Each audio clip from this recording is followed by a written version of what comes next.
जय माँ पीताम्बरा, जय गुरुदेव जी, जय माँ भगवती।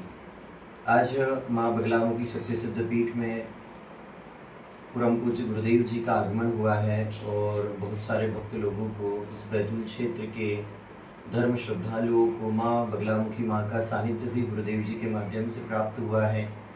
कई ऐसे भक्त श्रद्धालु जिनके घर पर गुरुदेव जी के द्वारा माँ भगवती पीताम्बरा माता जी का विधिवत पद्धति से आह्वान भी किया गया और दिव्य हवन पूजन भी संपन्न हुए। बहुत सारे भक्तों को आशीर्वचन प्राप्त हुए और आज हम सभी के जीवन में कुछ न कुछ समस्याएं होती है, आपत्तियां होती है, शत्रु बाधाएं होती है, जिसके कारण हम परेशान होते हैं। और परम पूज्य गुरुदेव जी आध्यात्म क्षेत्र के इन अलौकिक शक्तियों के और आध्यात्म क्षेत्र में जितनी भी पराशक्तियां हैं, माँ भगवती के जितने भी अनन्य रूप है, सभी का परम पूज्य गुरुदेव जी ने सत्संग से लेकर समाधि तक इनका चिंतन मनन रहने प्राप्त करने का प्रयास किया है। तो गुरुदेव जी से आज एक बहुत ही गंभीर विषय पे मैं चर्चा करने वाला हूँ। जैसे कि हम सभी का जो जन्म होता है 9 माह में होता है और 9 माह में हमारा जन्म होने के बाद हमारी एक जन्म पत्री, जन्म कुंडली भी बनती है। लेकिन जब इस जन्म कुंडली में हमारे शत्रु भाव पे शनि ग्रह बैठ जाता है, गुरु ग्रह बैठ जाता है, अष्टम ग्रह में शनि ग्रह, गुरु ग्रह या राहु ग्रह बैठ जाता है, या फिर सूर्य ग्रह शत्रु भाव पे बैठ जाता है, तो कुछ समस्याएं हमारे जीवन में ऐसी होती हैं जिस समस्याओं से हम जीवन भर उभर नहीं पाते। कई बार 12वें घर में सूर्य बैठ जाने के कारण पिता के साथ उनके स्वास्थ्य में बहुत बड़ी गड़बड़ी होती है, स्वास्थ्य में बहुत बड़ी चुनौतियों का सामना करना पड़ता है। 12वें घर में शुक्र होने के कारण वैवाहिक जीवन भी पूर्ण रूप से ध्वस्त हो जाता है। 6वें घर में मंगल होने के कारण पति पत्नी के बीच में भी विवाद होते हैं। 7वें घर में मंगल होने के कारण विवाद होते। तो भगवान जी से हम पूछेंगे कि गुरुदेव जी, जब ऐसा लगे कि हमारी कुंडली में इतना कुछ गलत लिखा हुआ है जिसे बदल ही नहीं सकते हैं, जिसे सुधार ही नहीं सकते हैं, और हम कई पंडित, कई जो सामान्य पशु भाव वाले साधक होते हैं उनके पास भी जाते हैं, कई प्रयास करते हैं, तो हमें आराम नहीं मिल पाता है। तो हमें एक अच्छे गुरु की भी तलाश होती है, वो भी नहीं मिल पाते हैं। इस प्रकार से जब हमारे जीवन में मृत्यु तुल्य कष्ट हो जाता है, तो माँ भगवती पराशक्ति और गुरुदेव की कृपा से कैसे इन समस्याओं का हम समाधान कर सकते हैं, मैं गुरुदेव जी से विशेष रूप से चाहूंगा कि जो असंभव ही है, जैसे शनि किसी का शत्रु भाव पे है तो उसके जीवन में इतना कष्ट है, तो गुरु कृपा से और माँ भगवती पराशक्ति, माँ बगलामुखी माता, माँ 10 महाविद्याओं की कृपा से कैसे इन समस्याओं का निराकरण निकाल सकते हैं गुरुदेव जी, और विशेष रूप से सभी साधक भक्तों को और सभी शिष्यों को मार्गदर्शन प्रदान करें। बहुत सुंदर प्रश्न है आपका जी कि आदि व्याधियों से और ग्रह नक्षत्र की पीड़ा से जी और सांसारिक दुख से हम जब प्रेरित हैं तो उससे निवृत्ति कैसे प्राप्त हो। जी सबसे पहली साधना तो यह है कि हम सबको अपना समझ बैठे, मेरा। जी कहने को हम कहते हैं कि तन मन धन सब अर्पण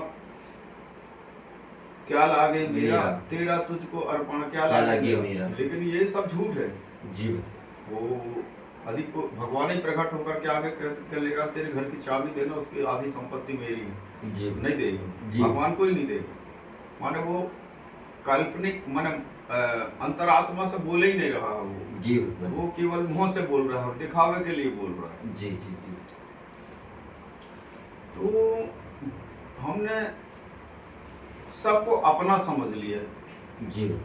मेरी माता, मेरा पुत्र, मेरा भाई, मेरी बहन, मेरी पत्नी, मेरा पुत्र, मेरी पुत्री, मेरा धन, मेरी संपत्ति, मेरी कार, मेरा मोटर और ये शरीर भी मेरा, सब कुछ मेरा। तो जब मेरा मेरा कहते रहोगे तो फंस जाओगे चार के चक्कर में जी। वैसे मैंने बताया अगले सत्संग में कि मनुष्य के साथ में ये 5 दोष रहते हैं। प्रारब्ध दोष, उसको तो भोगना ही पड़ता है जी। उसको भाग्य दोष भी कहते हैं। प्रारब्ध दोष इस जन्म में आकर के भाग्य दोष बनता है जी। इसके बाद में हम कर्म, आक्रम और विक्रम 3 प्रकार के कर्म होते हैं। किस कर्म को करना चाहिए, किस कर्म को नहीं करना चाहिए, ये कर्म दोष हो जाता है जी। फिर हम इस गुरु के शरण में जाना, उस शास्त्र को पढ़ना, उस वेद को पढ़ना, उस पुराण को पढ़ना, तो ये हमारे संस्कार में विघटन कर देते हैं, हमारी मन की वृत्ति को विचलित कर देते हैं जे, तो हम निश्चित स्थान पर नहीं पहुंच पाते। जाने को सोचते जरूर है कि जैसे कोई व्यक्ति कहे कि नहीं मैं तो प्रयाग जाऊंगा, फिर कहे कि नहीं यार उज्जैन होती हूँ, जा ही तो रहा हूँ, उज्जैन होते जाऊँ, फिर मन बदला कि नहीं सीधे डायरेक्ट यहाँ चित्रकूट प्रयाग जाऊं, फिर वहां से अयोध्या जाऊंगा। वो ऐसे सोचते सोचते उसका समय व्यतीत हो जाता है, वो कर नहीं पाता। और जो उमंग बनी थी उस पीरियड में कि मैं वहां जाऊंगा, यदि वो निकल जाता है तो पहुंच जाता है। गृह कारज नाना जंजाला, ये अति दुर्गम शैल विशाल। तो क्या होता है ग्रहों के द्वारा, ग्रह हमारे प्रारब्ध दोष के कारण से हमारे शरीर में ग्रहों का स्थान है जी। तो हमको इस प्राकृत कर्म को हमको भोगने के लिए ग्रह अपने स्थान पर बैठ जाते हैं। वैसे तो 33 कोटि देवताओं का वास है मनुष्य के शरीर में। इंद्रिय द्वार झरोखा नाना, तहाँ स्वाह सुर बैठे कर थाना, वो अपना अड्डा जमाए बैठे हैं। तो वो ज्ञान वैराग भक्ति सत्संग की बात आएगी तो नहीं आने देते, क्योंकि उनको वो सुहाता नहीं है, क्योंकि देवता लोग भी भोगी होते हैं।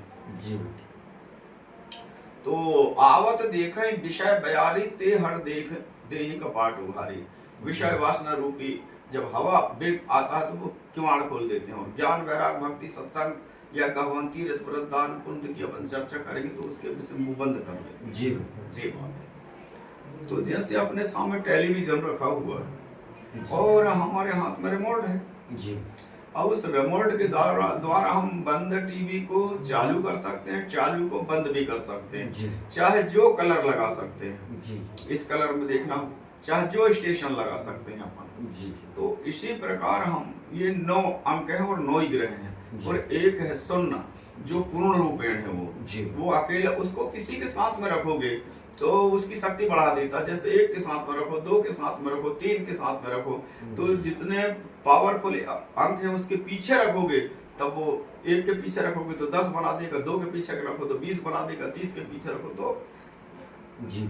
और फिर वो बढ़ाते जाओ, 1 के पीछे रखोगे तो 10, 10 के पीछे रखोगे तो फिर 100, 100 के पीछे रखोगे तो 1000, ऐसे वो क्रम बढ़ते जाती है जी। तो ये जो ग्रह जो है भगवान के कंट्रोलर है, माने रिमोट है जी। रिमोट तो एक ही तो है रिमोट हाथ में, लेकिन उसमें 9 अंक है जी और 1 0 है।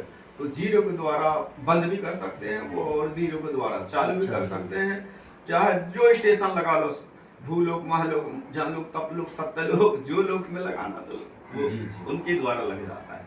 क्योंकि साधना के जब ग्रह न्यास होते हैं तो साधना के द्वारा इनको भी हम सूक्ष्म शक्ति से कंटेक्ट करते हैं ग्रह जी। तो वो प्रतिकूल चलने वाला ग्रह हमारे अनुकूल चलने लगता है। उसके बाद भी उनका जो कष्ट रहता है भगवान, उनके जीवन की जो आपत्ति विपत्ति रहती है, कई लोग कहते हैं कि मैंने त्र्यंबकेश्वर जाके पूजन करवाया, मैंने वहां जाके पूजन करवाया, तो ये पूजन तो करवा लेते भगवान, इसके बाद भी कहते कि हमारा जो दुख है, हमारे जो कष्ट बाधा है जैसी की वैसी है, इसका क्या कारण होता है? इसका कारण ये होता है कि जाका गुरु है आंधरा, चेला निपट निरंध जी।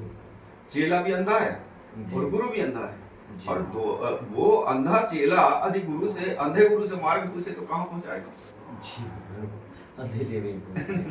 तो जाका गुरु है आंधरा, चेला निपट निरंध, अंधे को अंधा ठेलिया, दोनों कूप परंत, जानता बूझा नहीं बूझ कहा किया नहीं गौन, और अंधे को अंधा मिले राह बतावे कौन। गुरु मिला ना शिष्य मिला, लालच खेला नाव, और दोनों डूबे धार में चढ़ पत्थर की नाव। गुरु को, वो आचार्य को अपने गुरुत्व और आचार्य तत्व का ज्ञान नहीं है, केवल पेट भरने के लिए वो ज्ञान है। और चेला भी बेचारा औंधे मुंह वहां जाकर के गिर गया, इसलिए वो दोनों का कल्याण नहीं होता, फल नहीं मिलता है।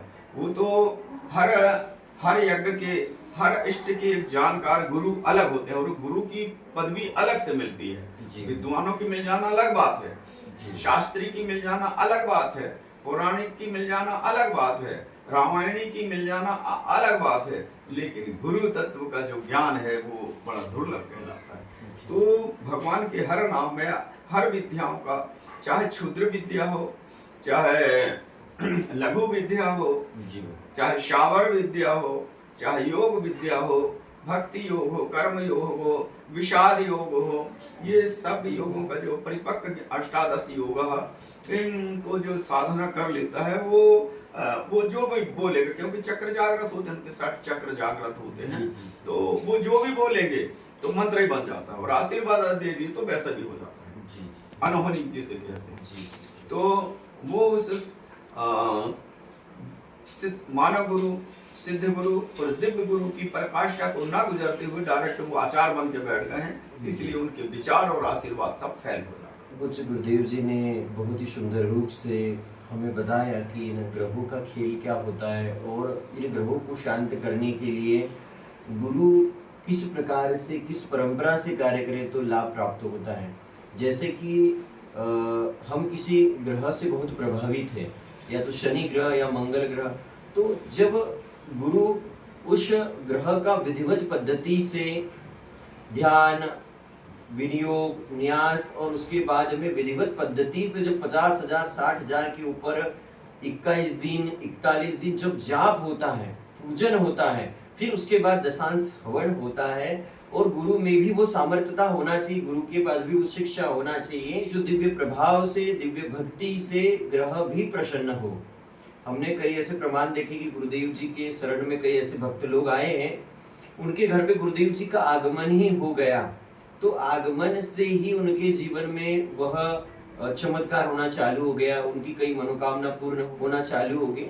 तो सबसे पहले आप सभी से कहूँगा कि आप अगर घाट घाट का पानी पी चुके हो, आप अनेक सिद्ध संत महात्माओं के चक्कर काट चुके हो, तो एक बार आप गुरुदेव जी से मिलने के लिए पहुंचिए, मानव कल्याण सेवा आश्रम शिवनी या फिर बगलामुखी पीठ पहुंचिए। कुछ भी संभव नहीं हो रहा है तो आप गुरुदेव जी से सत्संग करके उसका विधिवत अनुष्ठान भी अगर करवाते हो, तो गुरु कृपा में, गुरु शक्ति में और गुरुदेव के आशीर्वाद से जब यज्ञ पूजा अनुष्ठान होते हैं तो बिल्कुल ही बड़ा बड़ा आपको शुभ लाभ प्राप्त होगा।